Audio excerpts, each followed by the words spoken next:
22 तारीख को जम्मू कश्मीर के पहलगाम में हुए आतंकवादी हमले में जिसमें 4 आतंकवादियों ने 26 सिविलियंस को बेरहमी से मार दिया था, उनके नाम और उनके फोटोज अब सबके सामने आ चुके हैं। इनमें से कुछ पाकिस्तानी नेशनल्स हैं और कुछ जम्मू कश्मीर के लोकल्स। इनके अलावा अभी 100 से ज़्यादा पाकिस्तानी आतंकवादी जम्मू कश्मीर में इन्फिल्ट्रेट कर चुके हैं और 40 से ज़्यादा टेरर लॉन्च पैड्स इनके पाकिस्तान ऑक्युपाइड कश्मीर में एक्टिव हैं। इस टेरर अटैक के टाइम पर प्रधानमंत्री मोदी सऊदी अरेबिया के टूर पर थे, जिसे कट शॉर्ट करके वो भारत वापस आ चुके हैं। देश के सभी पॉलिटिशियंस, चाहे वो रूलिंग पार्टी के हों या ऑपोजिशन के, सब टेररिज्म के खिलाफ एकजुट होकर बोल रहे हैं। हमारे डिफेंस मिनिस्टर का भी यही कहना है कि हमारी आतंकवाद को लेकर नो टॉलरेंस पॉलिसी है और हम सिर्फ उन लोगों तक नहीं पहुंचेंगे जिन्होंने इस घटना को अंजाम दिया है, बल्कि जो पर्दे के पीछे बैठे हैं उन्हें भी जस्टिस तक लेके आएंगे। भारतीय सेना ने भी इसके लिए ऑपरेशन टिक्का लॉन्च कर दिया है, जिसके अंदर 23 तारीख में उन्होंने 2 आतंकवादियों को मौत के घाट भी उतार दिया है।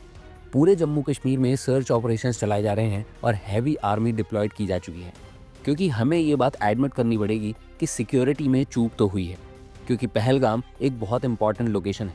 एक तो वो बॉर्डर एरिया से बहुत दूर है, दूसरा वो इम्पॉर्टेंट इसलिए भी है क्योंकि वहाँ से अमरनाथ यात्रा शुरू होती है, जो कि कुछ ही महीनों में होने वाली है।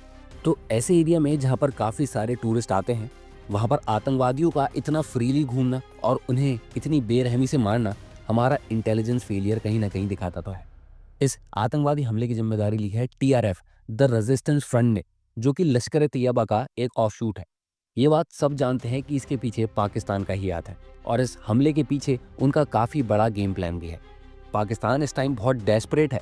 वो चाहते हैं कि इंडिया के साथ उनकी स्मॉल स्केल वॉर हो जाए, जिससे उनके देश में जितने भी मेन इश्यूज हैं, इकोनॉमी के, एजुकेशन के, एम्प्लॉयमेंट के, फूड शॉर्टेज के, वो सब भूल के उनकी जनता का ध्यान इंडिया पाकिस्तान वॉर पे आ जाए। पिछले हफ्ते ही इनके आर्मी जनरल आसिम मुनीर की एक वीडियो भी बहुत वायरल हुई थी, जिसमें वो एक तरह से वेकअप कॉल दे रहे थे इन सभी मिलिटेंट्स को।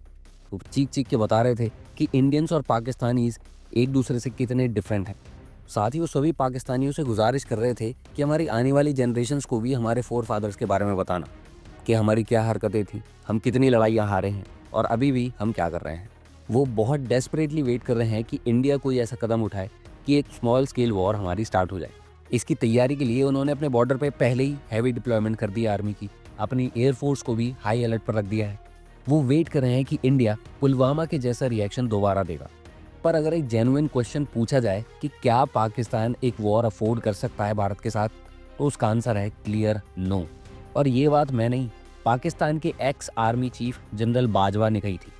एएनआई के साथ एक इंटरव्यू में उन्होंने ये बात एडमिट करी थी कि पाकिस्तान की आर्मी इंडियन आर्मी का मैच बिल्कुल नहीं कर सकती, क्योंकि उनके पास एम्यूनेशंस की भी कमी है और इकोनॉमिक स्ट्रेंथ की भी।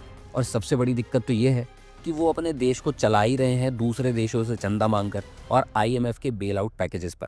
और अगर ऐसे में पाकिस्तान एक वॉर में इंडल्ज हो जाता है, तो आईएमएफ अपने आगे के बेल आउट पैकेजेस कैंसिल कर देगा, क्योंकि आईएमएफ एक कंट्री की इकोनॉमी को हेल्प करने के लिए बेल आउट पैकेजेस देता है, ना कि किसी वॉर को फंड करने के। और ये वॉर इतनी आसान होगी भी नहीं, क्योंकि इसके पीछे बहुत बड़ा ग्लोबल गेम हो सकता है। सबसे पहली बात तो यूएसए खुद नहीं चाहेगा कि इंडिया और पाकिस्तान के बीच में एक स्मॉल स्केल वॉर हो, क्योंकि वो खुद इस टाइम चाइना के साथ ट्रेड वॉर में उलझा हुआ है और वो चाहता है कि इंडिया इस टाइम स्टेबल रहे, जिससे चाइना में होने वाली मैन्युफैक्चरिंग भारत में ट्रांसफ़र की जा सके, इंटरनेशनल इन्वेस्टर्स भारत में आए और यहाँ आकर वो अपनी मैन्युफैक्चरिंग यूनिट सेटअप करें। वहीं चाइना ऐसा बिल्कुल नहीं चाहेगा। हो सकता है वो पाकिस्तान की मदद कर रहा हो सकता है उन्होंने पाकिस्तान को इंटेलिजेंस इनपुट भी प्रोवाइड करी हो, क्योंकि वो नहीं चाहता कि मैन्युफैक्चरिंग चाइना से शिफ्ट होकर इंडिया जाए। और अगर इंडिया पाकिस्तान के साथ इंडल्ज रहेगा वॉर में, तो इन्वेस्टर्स भी इंडिया में आकर इन्वेस्ट नहीं करेंगे।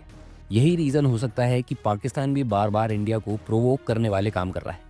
पिछले ही कुछ महीनों में देखा जाए तो पाकिस्तान कई बार एलओसी क्रॉस करने की कोशिश कर चुका है, जब भारतीय सेना ने रिटेलिएट भी किया। उनके कई मिलिटेंट्स लैंड माइन्स की वजह से भी मारे गए। और करीब 1.5 महीने पहले पाकिस्तान ऑक्यूपाइड कश्मीर में जब हमास के लीडर्स को बुलाया गया था, लार्ज गैदरिंग हुई थी, वो भी एक बहुत बड़ा हिंट था कि कुछ बड़ा होने वाला है। इसके बाद भी पहलगाम में इन्होंने सभी टूरिस्ट को सिर्फ मारा ही नहीं, कईयों को छोड़ दिया ये कह के कि जाके मोदी को बताना। तो ये एक तरह से प्रोवोक करने वाली टैक्टिक्स हैं जो पाकिस्तान इस्तेमाल कर रहा है। इसके बाद भी जब पूरी वर्ल्ड कम्युनिटी इस टेररिस्ट अटैक को कंडेम कर रही थी, तब भी पाकिस्तान की तरफ से यही स्टेटमेंट आई थी कि इसमें हमारा कोई हाथ नहीं है, उल्टा इंडिया टेररिज्म को प्रमोट कर रहा है हमारे बलूचिस्तान में। उनकी फ्रस्ट्रेशन इस बात से भी है कि भारत में आर्टिकल 370 रिमूव हो चुका है और वो कई बार यूएन में कश्मीर के मुद्दे को उठाने की कोशिश कर चुके हैं, लेकिन इंडिया हर बार उसे इग्नोर कर देता है। इसीलिए वो काफ़ी टाइम से कुछ ऐसा करना चाहते थे जिससे कश्मीर का मुद्दा दोबारा से लाइमलाइट में वो लेकर आ जाए, और इसीलिए उन्होंने ये टाइम भी सिलेक्ट किया क्योंकि आज के टाइम यूएसए के vice president JD Vance Bharat के दौरे पर हैं, और ऐसे में अगर एक टेररिस्ट अटैक होता है तो पूरी वर्ल्ड कम्युनिटी का ध्यान उस पर जाता है। साथ ही सोशल मीडिया पर भी ऐसे बहुत लोग हैं जो इसे इसराइल में हुए 7 अक्टूबर के अटैक से कंपेयर कर रहे हैं। उनके अकॉर्डिंग हमारी डिफेंस फोर्सेस को भी इजरायली डिफेंस फोर्सेस की तरह रिएक्ट करना चाहिए, जो कि मुमकिन नहीं है क्योंकि उनकी सिचुएशन में और हमारी सिचुएशन में बहुत अंतर है। पाकिस्तान एक कंट्री है और हमास एक ग्रुप। इसलिए अभी के लिए हमें अपनी गवर्नमेंट पर और अपनी डिफेंस फोर्सेस पर भरोसा करने की ज़रूरत है, क्योंकि वो लोग बेहतर जानते हैं कि आतंकवाद का खात्मा करने के लिए सिर्फ सर्जिकल स्ट्राइक कर देना या फुल स्केल वॉर कर देना अभी के लिए समझदारी नहीं होगी। ऐसा करने से ना तो आतंकवाद खत्म होगा और ना हमारी टेंशन। ये टाइम है स्ट्रैटेजिक मूव्स चलने के, जैसे इंडस वाटर ट्रीटी को सस्पेंड करना। जब वहाँ पानी ही नहीं जाएगा, लोग परेशान होंगे, तो वो अपनी गवर्नमेंट के एक्शंस के खिलाफ प्रोटेस्ट करेंगे, आवाज़ उठाएंगे, और इस पर गवर्नमेंट ने काम करना ऑलरेडी शुरू कर भी दिया है। इसके अलावा हमें यूएसए से भी बात करनी चाहिए क्योंकि वो पाकिस्तान को F-16 फाइटर जेट्स देता है, जो कि आज के टाइम में पाकिस्तान की एयरफोर्स की बैकबोन है। यहाँ तक कि उनकी मेंटेनेंस के पैसे तक यूएसए उन्हें देता है, और ये सब इंडिया के इंटरेस्ट के खिलाफ है। हालांकि ये सारी चीज़ें जो बाइडन के टाइम में दी गई थी। डोनाल्ड ट्रंप उतना ज़्यादा पसंद नहीं करते हैं करंट पाकिस्तान के रिजीम को, इसलिए ये अच्छा मौका हो सकता है ट्रंप से F-16 वाले इशू को लेकर बात करने के लिए।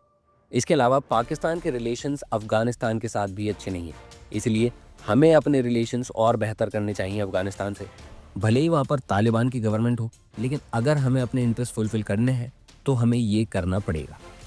इसके अलावा जैसे पाकिस्तान खुद बोलता है कि हम बलूचिस्तान में टेररिज्म प्रमोट करते हैं, भले ही नहीं करते, लेकिन हमें बलूचिस्तान लिबरेशन आर्मी को सपोर्ट शो करना चाहिए।